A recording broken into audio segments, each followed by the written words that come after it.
Hello, my friends, and I hope you're having a fantastic day. I wanted to talk about Silent Hill 2 today, the remake. Now, I'm going to be totally upfront. I haven't played Silent Hill 2. I have watched a lot of the lore. That said, I was actually very interested in the upcoming remake because that was going to be a really good opportunity for me to get to play it. However, I'm not so sure I'm going to be doing that now for a variety of reasons, and we'll get into those in a minute. But first, this made me laugh. Grums on Twitter. There's absolutely no excuse for Konami to cast David Duchovny as Angela in Silent Hill 2. And it is kind of scary how similar they look to each other. But while we're talking about Grums, he says, let's see how Silent Hill 2 is doing. Oh, I guess consulting firm Hit Detection didn't predict this gamer reaction. And here's the image of Angela, the original, and Angela in the remake. It is very frightening to me exactly how much worse these remakes look. I mean, even in regards to the smoothness of skin, we won't even talk about. I've seen a lot of people on Twitter talking about, oh, you're just upset that the 19-year-old isn't bangable. Well, for one, in the first picture, she looks like she's about 40 years old. And for two, there's a scale that goes from ugly to bangable with a lot of room in between. Something being pleasant to look at doesn't necessarily mean you want to sleep with it.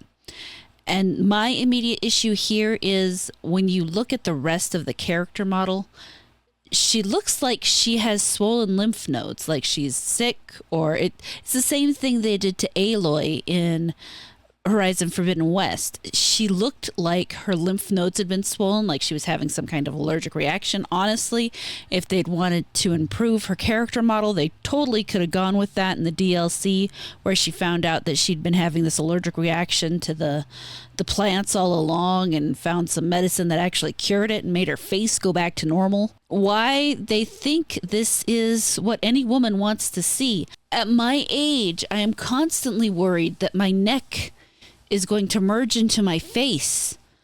And here they are doing it to what's supposed to be a 19-year-old girl. They are literally displaying some women's worst fear on the screen right now. Well, I guess that makes sense since it's trying to be horror, but whatever. He does have a tweet from the Learning Lawyer. Bloober Team has hired Sweet Baby Inc. 2.0 Hit Detection, a sensitive consulting company for Silent Hill 2 Remake, plus ESG Konami. Ever wonder why Maria looks so sanitized? Not spoiling the game, but it's over, bros. Pack your things. When they said modern audience, they mean it. And I did go ahead and pull up the Hit Detection website. And we'll look at that in a moment, but I did want to talk about Bloober Team because I actually enjoyed their Layers of Fears games and the Medium. I know a lot of people had some problems with both of those. Yeah, there are some goofy moments in Layers of Fear, but there's actually a lot of really good storytelling in it too. And I definitely enjoyed the Medium all the way up until the end where it kind of pissed me off. But overall, the storytelling, they were a little... I'm not a big fan of the locked camera mode, but they did it for a lot of reasons.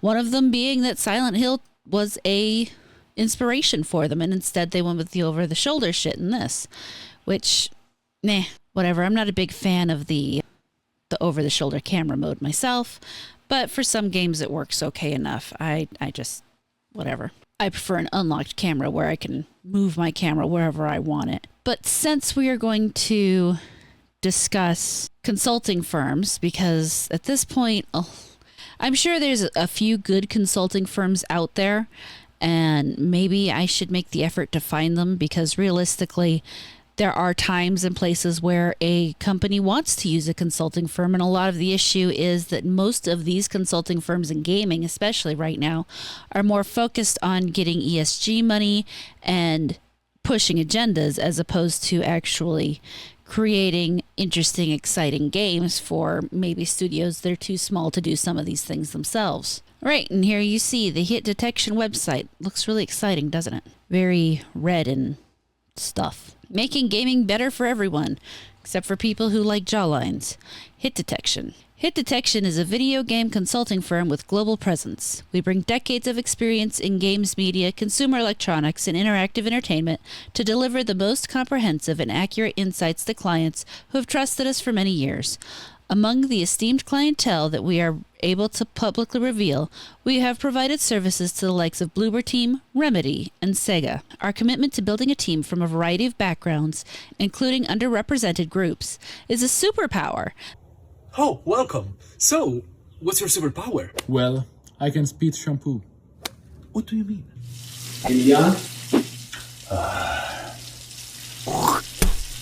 Oh, thank you. That allows us to provide unique and varied perspectives, setting us apart from other firms. Really? Because all of the firms say that. The diversity is a strength that fortifies our insights and gives us a natural advantage within the consulting landscape. How about thought? Did you guys try diversity of thought? Is the only diversity you have diversity of appearance? How many conservatives, for example, have you got on your team? Any? Would you actually consider hiring any that are openly conservative?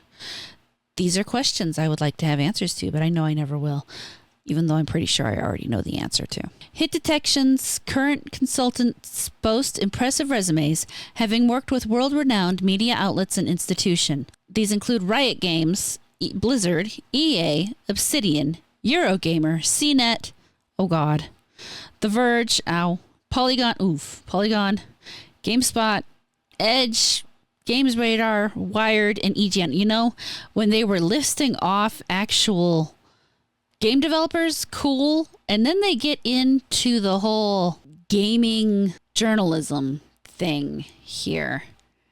And that's just, is that really who we want telling us what we want in games? I don't think so. Those people are so out of touch, they don't understand. Former consultants from our ranks have gone on to join prestigious companies such as PlayStation, Larian Studios, Xbox, EA, and Level Infinite / Tencent. The only one I have any faith in on this list right now is Larian Studios. They did do an amazing job with Baldur's Gate 3. No matter how you feel about the bear fucking, you don't have to fuck the bear, by the way. That's an option. I don't mind more options in video games as long as I'm not forced into them. Hit Detection leverages its greatest strengths to accurately predict media and consumer expectations at every stage of the development process, from ideation and pre-production to alpha and launch. We ensure your games resonate authentically with your players. Right. Let's take a look at their services. At Hit Detection, we guide your journey from concept to launch and beyond. Our deep understanding of consumer, developer, and media expectations don't fucking matter. Consumer expectations matter, and to some degree developer I will give them. But the media does not matter. Their opinions literally do not matter in this regard. The media can give their opinions, but their overall opinion doesn't make or break shit. Ensures that your product, services, and games resonate with their target audiences. Our comprehensive suite of services include big picture analysis. We weigh in on early features and zoom out to see the broader landscape, identifying trends and opportunities. SWOT analysis. Our strategic assessment of strengths, weaknesses, opportunities, and threats. Build comparison analysis. We offer follow-up evaluations with a checkup for titles in progress. Sensitive issues assessment. Our team assesses the risk factors for depictions of characters from underrepresented groups, themes, and potential community reactions. Apparently the horror community isn't a community, but hey, whatever. Media training. Our experts coach you to shine in interviews and presentations.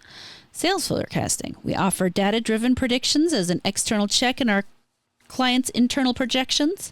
Mock review. We help our partners assess how near final titles will fare in today's critical landscape.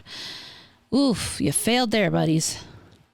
Competitive analysis. We can explore the genre landscape and help shape our clients' decision-making. Post-launch research. We can deliver postmortems that surface the factors behind a title's success and shortcomings. A lot of these things are things a business need to be doing for themselves. This post-launch research, if you are not looking at what you did on your own and doing that on an independent basis so that you know that someone else isn't pushing their agenda, you're not going to get good analysis. Most analysis isn't going to be particularly great from other places. Our service caters to a wide spectrum from indie studios to AAA titles. Whether you're at the concept stage in alpha or seeking post-launch support, we're here to tailor our expertise to your bespoke needs. course they are. Who we are. Our diverse team of trusted consultants span 3 continents with members based in Amsterdam, Austin, Brighton, UK, Los Angeles, New York, Seattle, Tokyo, and more. Our geographically varied locations enable our transcontinental team to provide contemporary perspectives for a global market. But are the people individualized? Because it doesn't really seem like they're. Our leadership, Sterling McGarvey. As the head of consulting and hit detection, Sterling brings a wealth of insights and gaming knowledge. Prior to joining the company in 2014, he honed his skill within EA's games evaluation teams and spent 7 years in games media as a reviews editor for renowned publications, including IGN, G4, and Games Radar. Yeah. Sterling's keen understanding of games and how reviewers and players assess them has significantly enriched Hit Detection's reports, particularly in the realm of onboarding and new player experiences. His expertise and innovative approach continue to shape Hit Detection's influence in the gaming industry. Elizabeth Tai, Head of Operations. Elizabeth Tai joined Hit Detection in 2012 and quickly learned that she had an uncanny knack for understanding operational intricacies, leading her to become Hit Detection's Head of Operations. Her obsession with details, some might call obsessive. What? Who wrote that? Her obsession with details, some might call obsessive. Well, if it's an obsession, yes, it's obsessive. I'm assuming she didn't write this for herself. Ensures seamless workflows and optimized processes.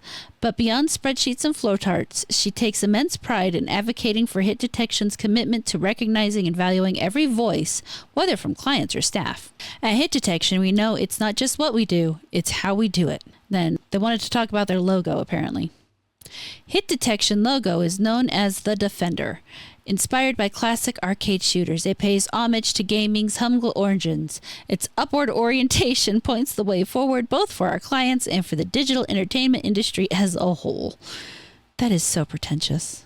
So pretentious. So knowing who helped develop it, we can't be too particularly surprised about anything going on in it. But of course, there are people who always have things to say. And then there are times that they might have things to say, but those things are maybe taken a little incorrectly. Grumps posted, Suicide Squad game dev mocks gamer outrage over uglification of characters in Silent Hill 2. Look at what they did to Maria. She was never over-sexualized in the original, but they are gaslighting you now. Bare midriff was very popular with women when the original came out and seen everywhere. I did see this tweet originally on its own, and I'm going to be entirely honest. I do not believe this is an attempt to mock anybody. I think this comes from a perspective of believing everything in the past was over-sexualized. Hold on. I'll read the tweet first, and then I'll go into that.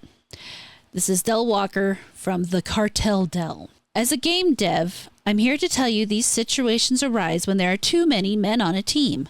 They overcorrect for the hypersexuality of the 90s, and there's no women in the room to say relax. Some women like dressing in leopard print and crop tops, and that's okay. And here you have a picture of the original and the picture of the new, which honestly just looks sad. So here's the thing is I don't believe he is mocking anybody. He is coming literally from the perspective of someone who's been told and buys the idea that everything was hypersexualized. And then he thinks that it takes women to tell men that it's okay to have sexy women. Well, let's face it, we also know that the women in game dev currently aren't interested in sexy women, so they aren't going to tell them to have sexy women. He wants women to tell him that it's okay to make sexy women, but the women he's working with aren't going to tell him that. And that's why we keep ending up with this hideous stuff, because nobody wants to stand up and say, look, this woman is ugly and we need to change it. We need to make her at least pleasant to look at. Pleasant to look at is not the same as wanting to sleep with. It's not the same as sexual. It's just something that people like looking at. Now, for men, it can get sexual very easily because men are far more visual than women, but women enjoy pleasant appearing women, whether that be extremely sexualized or not. Now, you have to be a very big prude to consider what Maria is wearing in the original to be hypersexualized. The majority of her breast is covered. You can see her belly button and her bra, but that is not hypersexualized. And why did they change her choker? That's just ridiculous. That the choker she has on in the original is much nicer than this dog collar looking thing. And of course, we won't even get into the jacket. That's also just pathetic. Now, I did reply, and I basically just said the same things. Dell's follow up to that tweet where he said, yes, many women like to see sexy women in games. They just think it's weird when every woman character is a sex doll. And again, he's so close to the point. He really is. But he's so stuck in this feminist, beauty is evil thought process that he is waiting for a woman to tell him that it's okay for a woman to be attractive. And that's not how this works. They are so divorced from the idea of creating a character to be the character. How do I describe what they're doing?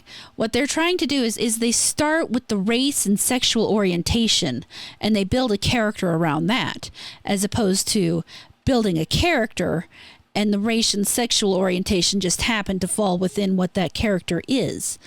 There are so many amazing characters out there that aren't straight, that aren't men, that are just really good, because when the person writing them wrote them, they wrote a person. They didn't write a sexual orientation and race. But these people are so used to thinking about it backwards. Once again, he's thinking about it backwards. And this isn't an attempt to, I genuinely, and I'm sure people will disagree. They'll say, oh, he's trying to mock or gaslight or whatever. Part of the term gaslighting is that the person doing the gaslighting knows that they're lying.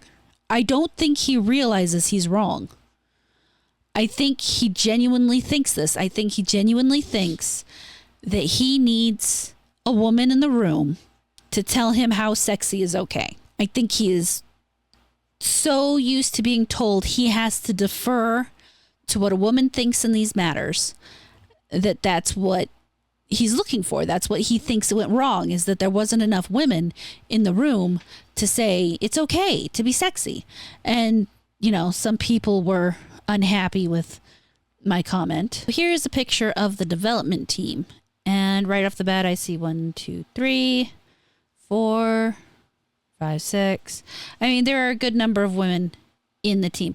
The team is also really big. Honestly, when teams in development get this big, I start to worry, because at that point, you have an awful lot of people trying to communicate in a thing. It's kind of like the too many cooks spoil the pot situation. But, that is what that is. So I do think that my main point, honestly, that people seem to have missed in that whole conversation wasn't that I think that Dell's right, or that that the characters needed to be changed or anything like that.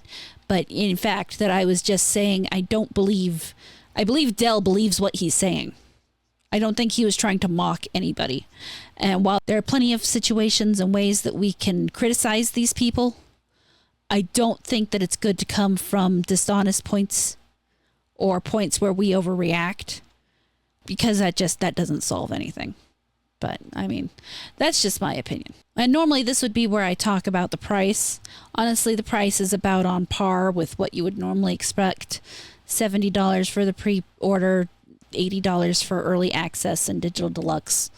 Whatever, realistically, in this one, the big thing is definitely the changes they've made to the characters. I mean, you got right here. So here's the nurse, and they've way desexualized the nurse, which is a huge mistake, especially when you consider the themes. The lack of sexualization actually severely harms. And this comes from somebody who, as I said before, hasn't played the game, but I have listened and watched a lot of the lore videos just because the lore interests me. But desexualizing the nurses takes out a lot of the theme of the game. It destroys part of what the game itself was trying to get across at the time. And that is hugely unfortunate in my mind. With all that, I did want to wrap up on one thing. We are facing an interesting time in gaming where you have the biggest and what used to be considered the best constantly throwing this stuff at us, degrading and changing the things we knew and loved because they think they knew better.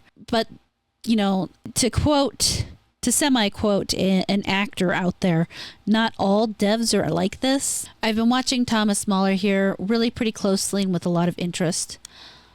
He's got some really good ideas. He is the designer and director of Ori and the Blind Forest and Ori and the Will of the Wisps. And they've now got No Rest for the Wicked out. And I've liked seeing his takes. He does seem to be going in the direction of where things used to be, being a designer that actually cares about what people think about the game, about how the gamers actually care. And so I wanted to wrap up with his statement here because I think he is pretty close to the point. The fact of the matter is there's got to be a huge, well, to put it in economic terms, there will be a bubble burst where the gaming bubble will eventually pop, and a lot of the big ones, as long as the goddamn government doesn't try to bail them out, which fuck, I hope they don't. That fucks the market so bad, but that's a separate issue. As long as the big companies are allowed to fail, as much as that hurts, failure is a normal part of life, of everything. Everything dies at some point. Konami, EA, Bethesda, they're all on their last legs, and it's time for them to meet their ultimate demise. Not because that's necessarily good for the people in the company, but because that's good for the market overall. And I have faith that the people within those companies, the ones who are driven and actually care about gaming, will drive themselves forward and make new and amazing things. But right now, I'm just going to read this because he says a lot of the things I would just say right now. I see so many depressing takes from people who think we're close to a video game crash given the recent events in the industry. I really couldn't disagree more with this outlook. What I'm seeing is an industry that's in dire need to course correct because for too long the forest has been missed for the trees. Instead of focusing on fun, a lot of publishers and studios chased AAA graphics and presentation. They chased a lot of the things players didn't really care about, and because those things cost a lot of money to produce, they also introduced mechanics to squeeze more and more money out of the players, until we hit the tipping point. And now that the sentiment has shifted somewhat and more people started to vote with their wallets, lots of industry people who were set in their ways are bewildered and question why the things that always worked in the past suddenly isn't working anymore. But you just need to focus on the actual core. Why do we make games? Because we want to entertain people. We should always just focus on the fun. I'm actually extremely excited about where things are headed, even if the industry has to go through a period of pain in order to come out wiser on the other end. That's okay. Mistakes were made, and now it's time to course correct. I am supremely confident that the best is yet to come, that we'll see entirely new games and genres, and just fantastic new experiences being made as the outcome of all of this. The AAA developer who's been set in his ways and has been laid off might just seize the opportunity, roll up their sleeves, and come up with the next big thing. Always remember that when one door closes, another one opens.